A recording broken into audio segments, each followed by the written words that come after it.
Hey, this is Max. I'm back with another CSR2 video. Today it's the Venom GT Spyder. This is coming up for a Legendary and Evolution Cup. In fact, supposed to start tomorrow. You'll have approximately 4 days to finish both cups, which means if you don't have a fully built car or very close to fully built car, you're not likely to have enough time to build it unless you spend some money. And that's probably what Natural Motion is looking for from you anyway, for you to spend some money to get this car built. Now then, let's talk about the stage 6s for this car real quick. I can tell you up front, to save you some time, that without body and nitrous, you will not likely beat the Evolution Cup at all. Here's why. Body and nitrous both gives very good decreases to the time you run, particularly body. Body is so important, in fact, that I think if you're just missing body S6, you might be stuck not being able to beat the Evolution Cup. Here's why. If you tune the car at stage 5, it runs approximately a 9.26 as its best setting, or 9.259 I think I was able to hit. So it's pretty quick, right? That's almost as good as a tier 5 Tempest 3 car without any stage 6s. 1 or 2 stage 6 should get you into the ballpark for beating that and getting to a point where you can now use the car for Tempest 3. But before we get too far off field here, so I'm not going to tune it too long, but 9.259 is what I hit before, utilizing only stage 5 parts. And that's probably going to be the best you're going to do with full fusion as stage 5 only. When you add the body, you're going to gain almost 5/10 of time drop by this one S6. Now, each fusion also does a lot. Each fusion almost give you 30 plus Evo. So those 5 fusions is good for another 100, 150 Evo points, which is a big jump in time too. So just looking at the body, 8.76 without even tuning it. If you play with the tune a little bit, you can probably eke some more out of it. It's not going to give you, massive changes, but it'll give you enough of a change that it's noticeable. 8.662. So that's almost a 10th drop by tuning. So not only is it a good S6, it's also a more tunable S6 when you install it. So body is going to be critical. Evolution Cups usually only have very little margin from max to what the final target time is to win the car. If you don't have this S6, even if you have all the other ones, you may not make it. That's my feeling. Now, maybe Natural Motion will be nice and make this an 8.1 target time, because this car's dyno at max is like a 7.4 something. Nobody really hits that, I think. I don't remember what the world record is on this car, but maybe a 7.5 something somebody hit. So if that's what the car runs, and if they want to make it as tough as Evolution Cups have been shown to be, then most likely you'll be facing something along a 4/10 difference between what you have to run versus what a max car could run.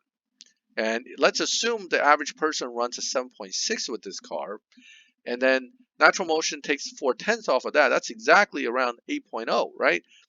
If the final run for the Evolution Cup is 8.0 and you don't have body S6, you are going to probably not make it. I hate to be the bearer of bad news, but the best tune possible without the final S6 is around 8 seconds. Okay, that's a good thing, right? It's close, but this car's not that easy to drive to hit dyno. Some of us might be able to do it. Maybe you can do it. I know I can't do it. So that is the rub, because if it's not going to beat dyno, and it's already that close to 8.0, if 8.0 happens to be the target time, you're going to basically not make it. I don't think they should make it that hard. I would feel 8.2 is a more likely final number. But don't forget the CUDA Evolution Cup, the CUDA only runs a 7.9 max, and I believe Natural Motion made the final run to win the CUDA Evolution Cup to be somewhere around 8.3. So that's about a 4/10 difference too. So, 4/10 difference for this car is really going to be tough. That's like a 7.8. I hope they don't make it that hard, but that's a possible reality. Now, if they took into consideration of this issue and eliminated this as a possibility, then the time for the final run that would be a fair challenge should be around 8.1 something. That would still be extremely difficult because that's really almost all the other S6s with full fusion, and or all S6s missing some fusion. So we'll see. But I'm telling you up front, if you don't have the body, you're going to have a hell of a time trying to beat this thing. Tire and trans isn't nearly as good as body and nitrous, but they're not as terrible as engine, turbo, and intake. So this car is pretty consistent in the S6s. The worst one is intake. Intake is so bad that it only drops your time by about a few hundredths of a second, even with the fusions. That is possibly the worst I've seen of any S6. Even other intakes on other cars usually can eke out at least a tenth. I mean, this one's like 600ths. So this intake is pretty much useless on this car.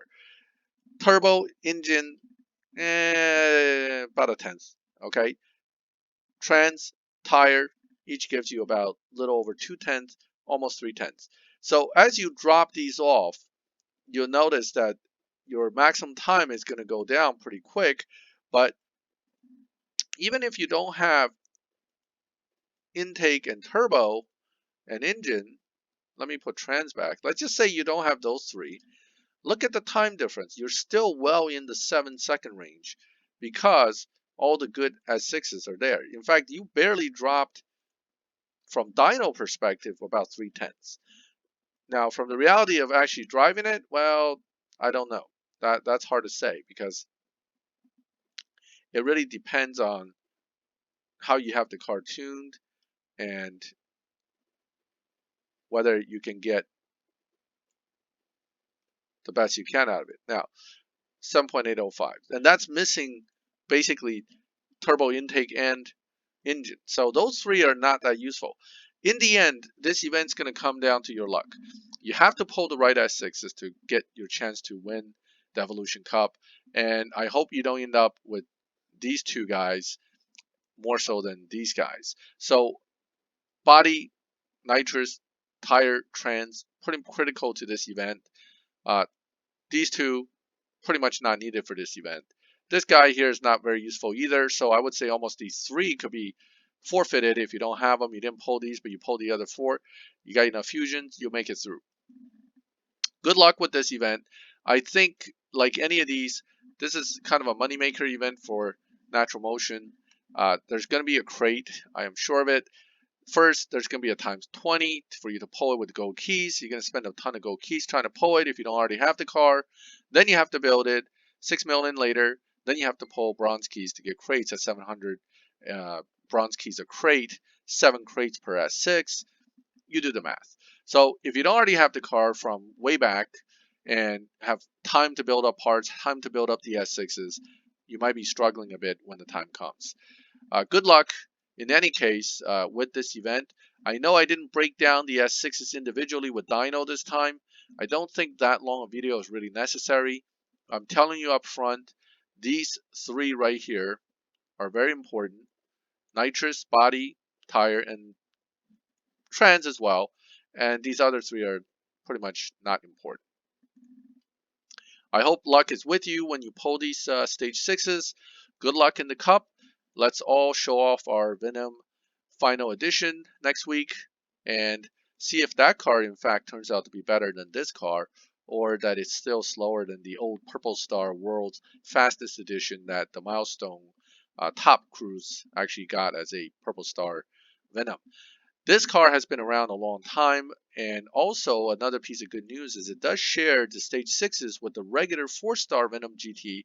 So if you pull a few of those during the season for whatever reason, because it's a 4-star, and you strip it and you drop an S6, it can be used on this car, the Fusions as well. So that is, I guess, a silver lining if you can pull a regular GT. Both are very fast nowadays. Both are quite capable of reaching the top lobbies with the GTXs and other really fast cars. Somebody's bound to ask me about tunes with this car. I will play with this some more, but I haven't had much luck tuning this car to beat dyno or driving it to beat dyno for that matter. So it has not been a car that I turn to for live racing for that reason. So I'm just telling you that as well, that if you're trading with it in the max lobby, a lot of people are very good traders there. They're reliable and trustworthy. You don't really need to beat dyno and have to have any kind of an edge to use this car in that lobby if you have it max. So it's a good car. And finally, it's obviously going to beat Tempest 3 if it's close to maxed. Even if it's not close to maxed, it's going to beat Tempest 3 when it's running mid 8s. So yes, this is a car you can use for Tempest 3 Tier 5 once you have it built. So that concludes this video. I am not making it too long, so you don't have to watch for 20 minutes. I hope the video was helpful to you. Good luck in the Evolution Cup and the Legendary Cup with the Venom GT Spyder. And please make comments and give me some feedback. If you run into any trouble, feel free to ask me about my opinion on it. I will do what I can to help. And subscribe to the channel.